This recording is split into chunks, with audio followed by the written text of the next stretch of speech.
Broadway's My Beat, from Times Square to Columbus Circle, the gaudiest, the most violent, the lonesomest mile in the world.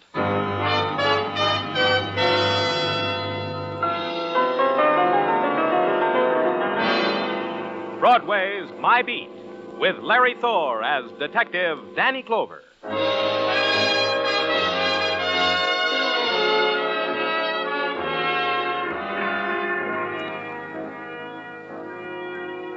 Broadway. It's the one dream left because the other dreams didn't happen. The corner of the world where 1 million performers do their bit just for you. It's carnival and clown and a girl blowing kisses. The end of a fabulous ride that cost you a dime. Maybe you'll get your money's worth. It's Broadway, My Beat.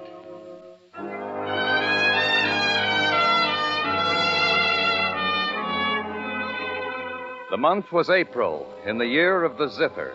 The phone call came at noon. Max Wendell said he had to see me, and quick, Danny, he said, at his place of business on 39th Street, which is where he sold patent medicines and neckties and candy bars, he reminded me, which is where I went.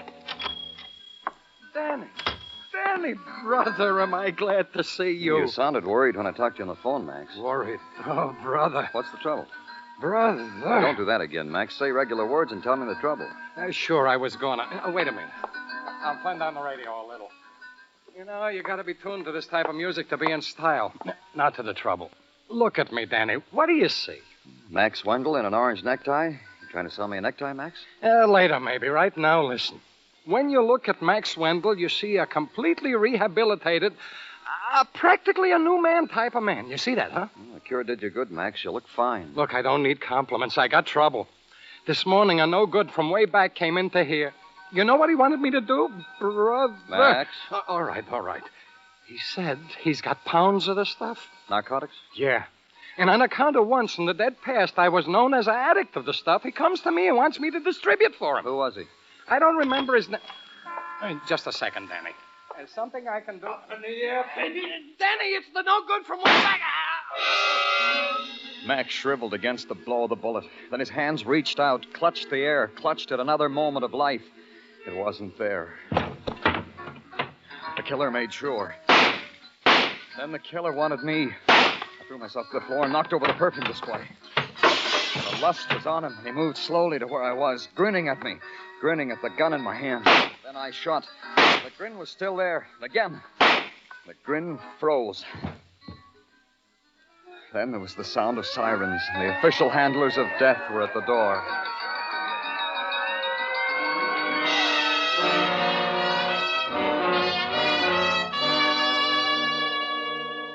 All the way back to headquarters, all I could remember was a kid's face pressed to a drugstore window, his eyes big with the spectacle of violence and death. Then someone tapped me on the shoulder. It was Sergeant Gino Tartaglia. Danny? What do you want, Tartaglia? It was close, huh? Back there in the drugstore, it was very close for you, huh? It's all over the department how it was. What else is new? You smell so pretty, Danny. What did Max Wendell want with you? You should sample some of his perfume? Which you sampled? What else is new, Sergeant Tartaglia? All right, Danny. All right. I was just trying to divert your mind with a crummy pleasantry. All right. I said all right. What do we got on Max's killer? Danny, you should be proud. You've rid society of a vicious blot on its fair escutcheon. You've carried the banner of decency high into the... Don't sing me an opera, Tartaglia. Just tell it to me. Max's killer. Max's killer was a rogue who was one of the most steady clients of the Rogues Gallery. Frank Howard by name and by number. A mobster, a hoodlum. Suspicion of many killings by murder. As my neighbor Annie Berman would say, Danny, by the shooting of Frank Howard, you have performed a mitzvah. Thank your neighbor Annie for me. Roger. Wilco. Danny, I gave you a TL. Now you must give me one. What did Max want with you? Howard wanted him to distribute narcotics. Max turned him down. Called me to tell me what a good boy he was. Howard murdered him for that. What a strange coincidence. Huh? A coincidence, Danny. But there's a report lying on my desk at this moment which reports the heist of $100,000 worth of narcotics from the firm of Acme Pharmaceutical Company. When? At noontime on Fifth Avenue, from a car delivering a portion of said narcotics to a qualified doctor. Said car was officially occupied by two men, Wilbur Douglas, the salesman, and Joe Masarek, the guard. Only Douglas is missing, the narcotics is missing, and Masaryk is dead. That's how the robbery was discovered. How? A traffic policeman came over to tell him to move his car. But Masaryk, the sole occupant, wouldn't, because he was occupied with a bullet hole between his eyes. What company? Well, I told you, Danny. Pay attention. The Acme Pharmaceutical Company.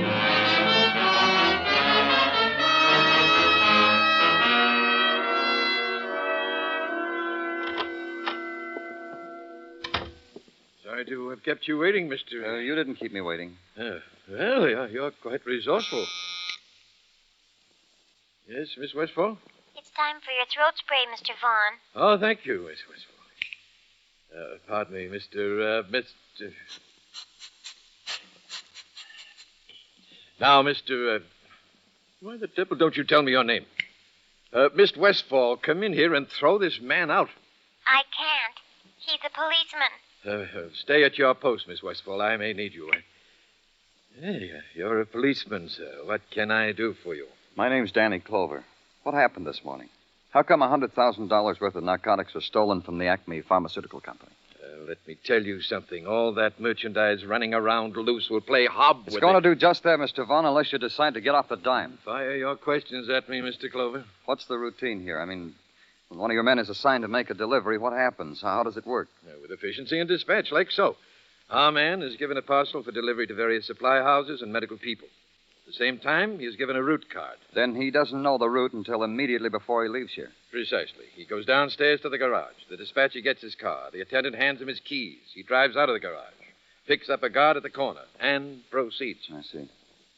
Well, what's your opinion as to what happened earlier today about the robbery? One needs no great perception to know that. Wilbur Douglas shot and killed the guard Joe Masaryk and absconded with the narcotics. Yeah, disgraceful. And Douglas with a wife and 4 little... Yes, Miss Westfall? Effervescent salts, Mr. Vaughn. Thank you, Miss Westfall. One moment, sir.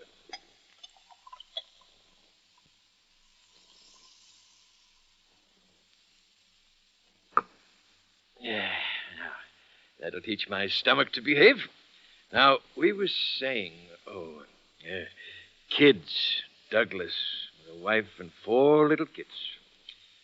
That's all I know, Mr. Clover. Yeah. If you think of something real thrilling, have Miss Westfall buzz the garage. Tell her to ask for me. Mr.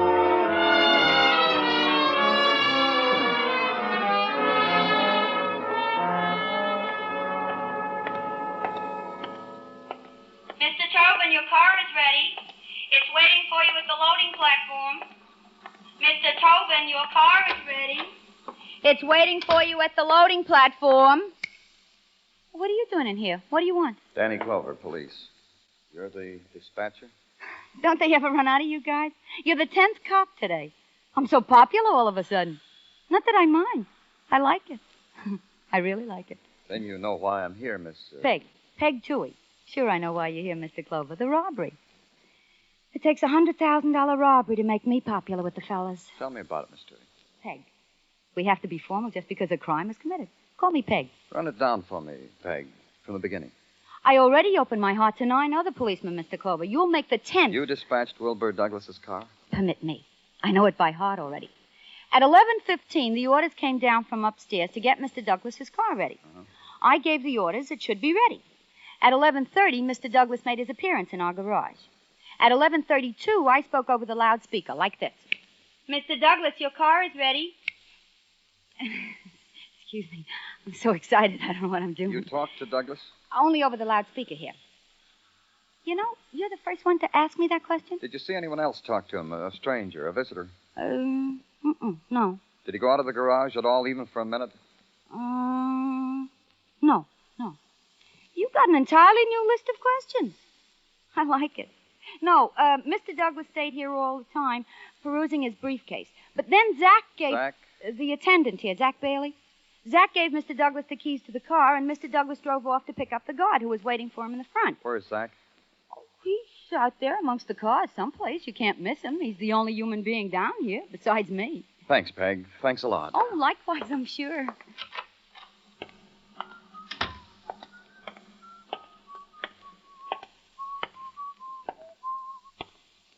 Zach? Yeah. Another cop, huh? Another one, Zach. But Douglas, How long does this go on? I already told everybody everything I know. The general manager, the assistant manager, the detectives, the cop on the beat, the cook across the street, the barking dogs. How long does this go on? As long as we want, Zach. Did Douglas talk to anyone while he was here? When I handed him his keys, he said, "Thanks, Zach." Besides you? Nobody. Who else is there to talk to? He pasted the route card on his windshield, tooted the horn, and drove off on a mission. Zach, get Mr. Lister's car ready. Excuse me, Mr. Detective. I also got to work for a living. From here on, it looked open and shut. Find Wilbur Douglas, the salesman with a wife and 4 children, who suddenly discovered there was more joy in $100,000 worth of narcotics. It's happened before. Men have killed men for that. So it looked open and shut. Wilbur Douglas had killed Joe Mazurek for that. But the teaser was not so simple. In another part of the city, another murder had happened. A little hoodlum had killed Max Wendell. The link? Narcotics. At headquarters, Sergeant Tartaglia shook his head and looked at me as if he were bewildered. I'm bewildered, Danny. Yeah, me too. Even with outside help, I'm bewildered. You got some talent on the outside, Tartaglia? Yeah, where I eat across the street at the lunchroom. And today being Friday, Pinky McWatney is in town to have lunch with me. And Pinky is talented. I discuss such things as this with Pinky. Oh, who is Pinky? A truck-driving fellow who drives trucks. An upstanding prince of a youth who hauls produce and the goodies we eat from yon into the here, along highways and byways, who... Yeah, hey, the phone rang, Danny. Thanks. Danny Clover speaking. Oh, this is Peg Toohey, Mr. Clover. You know, the dispatcher. What is it, Peg? I forgot to tell you yesterday. I forgot to tell you that... Well, what? What did you forget to tell me? What? Sure, honey.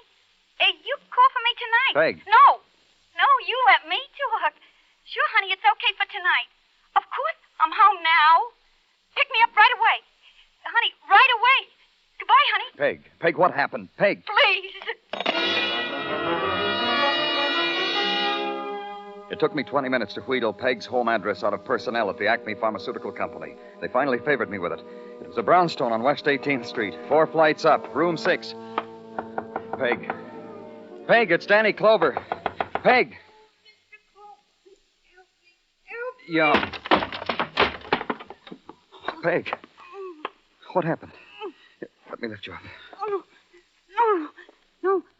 Nothing will help me now. Nothing. I don't want to die. I don't want to die. Who did this to you? Who shot you, Peg? I don't want to die. I don't want...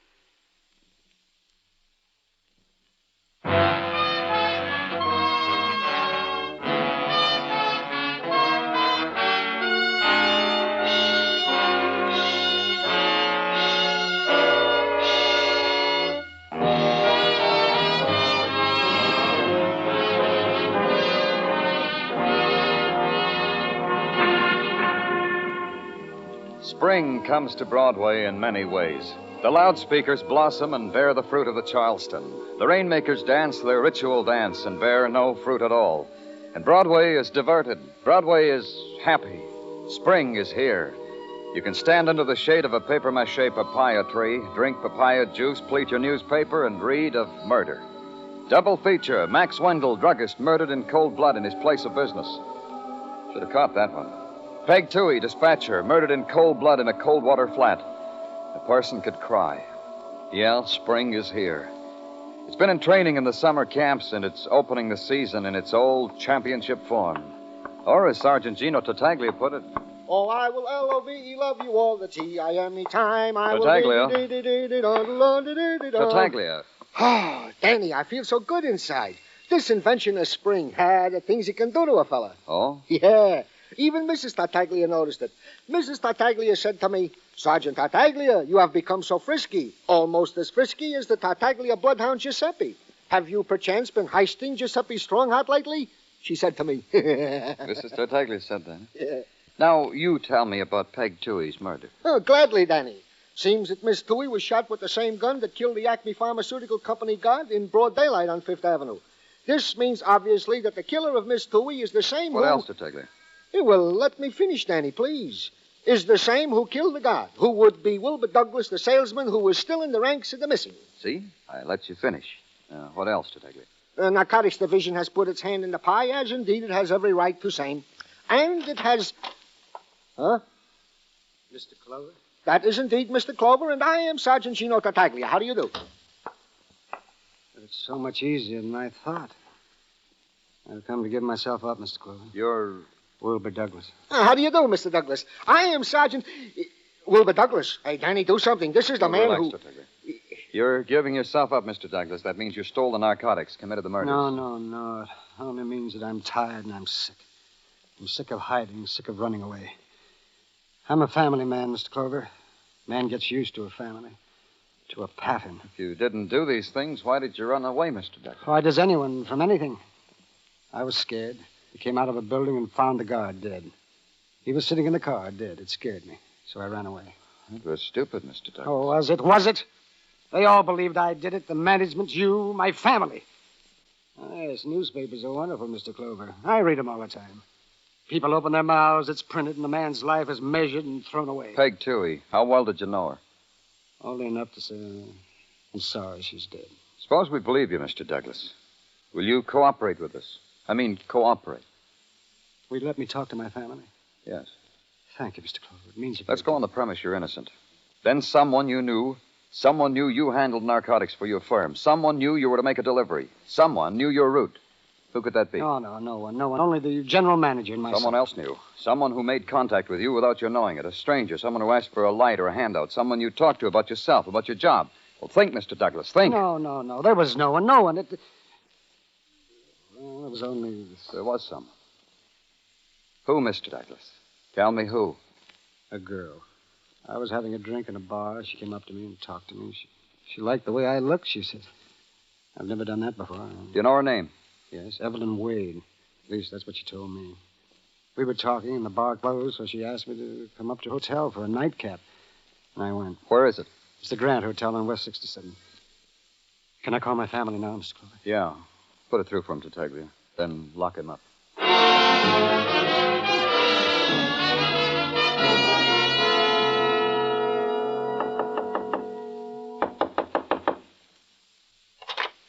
Yeah. What is it? What is it, please? What do you want? Miss Wade? I'm very busy now. I'm busy. Another time. Come back again. I'm from the police, Miss Wade. Oh, thank you. I already bought my tickets. Have a nice ball. I want to speak with you. May I come in? All right. You may come in. I want you to know that I won't take long. May I sit down? You don't mind if the blinds are drawn, do you? The sun hurts my eyes. It's all right. Please. All right, Miss Wade. Just tell me what I want to know and I'll leave. Tell me about Wilbur Douglas. Douglas? Wilbur Douglas. Mm-hmm. I know him. You knew he was married. All right, I know him. There, I know him. I told you. How did you happen to meet him? We met. People meet. People get lonely. Meet. Miss Wade. It's not a good day for me. Times I gotta be alone. You met Wilbur Douglas in a bar. Later, you came up here, the two of you. How much did he tell you about himself? Nothing. I lied to him. He lied to me. We knew that. Smiles. Drinks. When he put his arm around me, he was polite. You knew where he worked. You knew what his job was, didn't you? He told me, but... Oh, pardon me. Clumsy. Knocking over a phone. Here, I'll get it.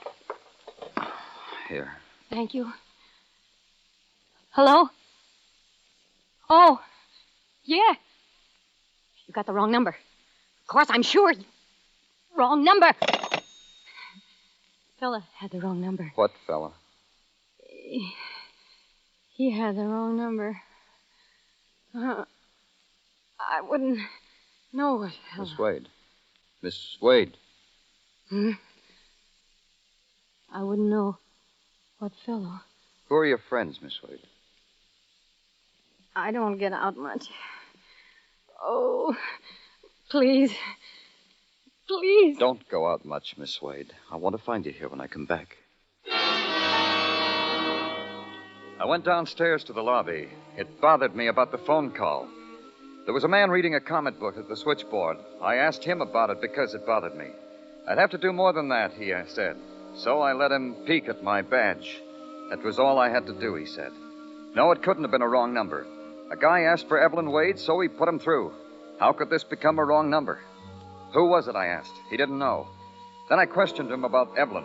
All he knew about her was she made phone calls. He wrote them down in a little book because they were worth 20 cents apiece to the hotel. It took another peek at the badge to make him give me the list. The next morning at headquarters, I put Tartaglia on it. Explain it to me again what you want me to do, Danny. My brain this morning is in the foggy do. This morning? You have the cross-reference phone book. Yeah, that I have. You gave it to me. Take these telephone numbers. Cross-check them against a name and an address. I'll phone them as you give them to me. Oh, is that all you want? Why didn't you say so? Okay, Danny, will do. Now. Oh, yeah, now. Pennsylvania 60599. Pennsylvania. John Ainley. Business.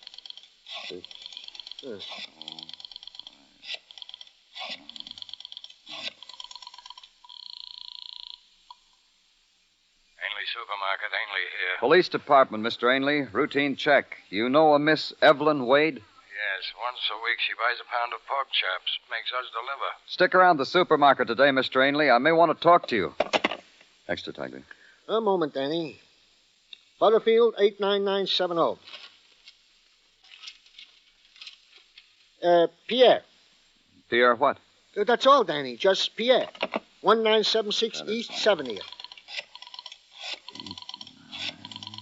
970.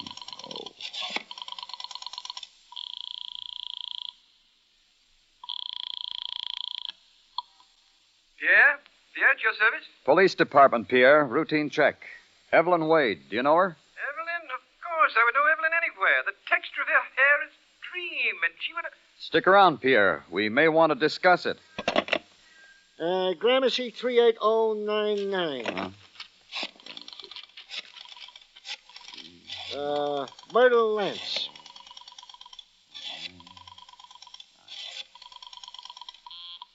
I'm busy.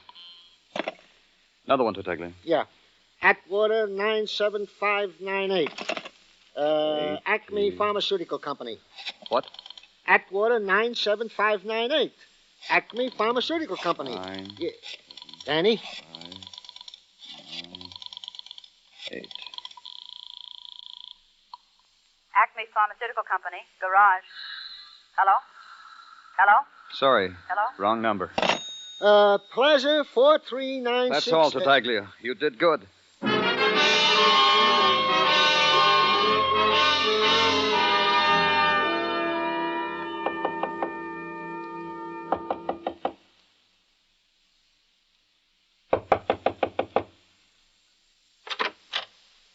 I took so long. I know. But please come in. I was in the kitchen. Look at me with a towel in my hand. Please, have a seat. Thank you. You said you'd come back. I feel better now. A little. Would you like some coffee? No. No, thank you. I could make you some. Miss Wade, why did you call the garage the other day? The garage of the Acme Pharmaceutical Company. Acme? Please, Miss Wade, I know you called. Then why do you ask me? It's all over now, Miss Wade. Can't you understand that? All over. I know why you called. Then why do you ask me? You wanted to get Wilbur Douglas away from his car at just the right moment. You were working with someone, and you had it timed when to call. After Wilbur Douglas had put his route card in the car. I wondered why I had to call at just that moment. Is that why? Who told you to call? He knew Wilbur would have to come to the phone when I called. Wilbur's married. Wilbur couldn't afford to say no to me. Who told you to call? Me. Oh. I told her to call. Hello, Zach. How come you're not attending cars at the garage at this hour? Yeah, he told me to call. Zach did. Now what, Clover? Now I have to kill you, too. Another bullet from this gun, another dead man. Well, on your side, I'd congratulate you, Zach. You timed it neat. Got Wilbur's route card, knew where he'd be at what time, waited till he made his delivery, killed the guard, lifted the narcotics. Congratulate me some more, Clover. You killed somebody, Zach? Out of the way, Pete. Oh. Go ahead, Clover. Go ahead. The narcotics, Zach. You needed a distributor. You sent a hood over to see Max Wendell because Max once was a distributor, only Max balked. Called police. Then you know why Max had to die. Why I sent the hood back to kill him. Only you were there. You're a louse, Clover, messing things up. Peg, a lonely little girl who suddenly remembered that Wilbur got in that phone call. She tried to tell me about it, and you killed her, too. Yes. And you, too, Clover. You understand how it is, don't you? Congratulate me once more. Then you can close your eyes. Where's the narcotics? Zach has it. Don't you, Zach? Sure I do, baby. Oh, but you killed... Oh, I don't know. Now this man here... You think about it. A girl thinks about... Oh, Zach. Kiss me. Be nice to me, Zach. Take your hands Miss off Wade, of me. watch out! Zach. No. He stood there, swaying, shaking his head against the recognition, against the knowledge that his life was almost through. Oh, no. And his eyes stared at it spilling over his fingers. Then there was no more life. Evelyn Wade was silent in her pain. In a little while, a doctor came and said she needed a lot of help. He said he'd see she got it.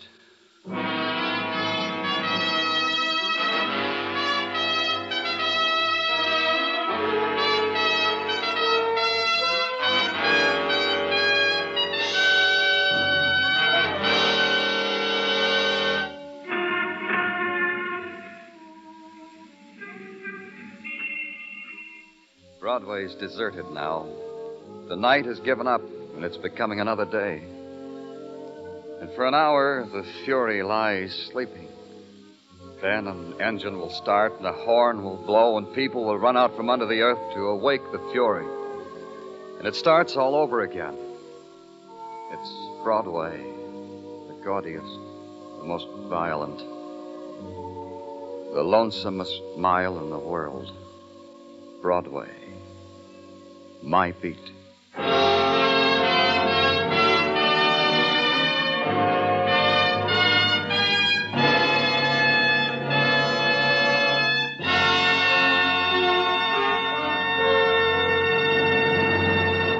Broadway's My Beat stars Larry Thor as Detective Danny Clover with Charles Calvert as Tartaglia.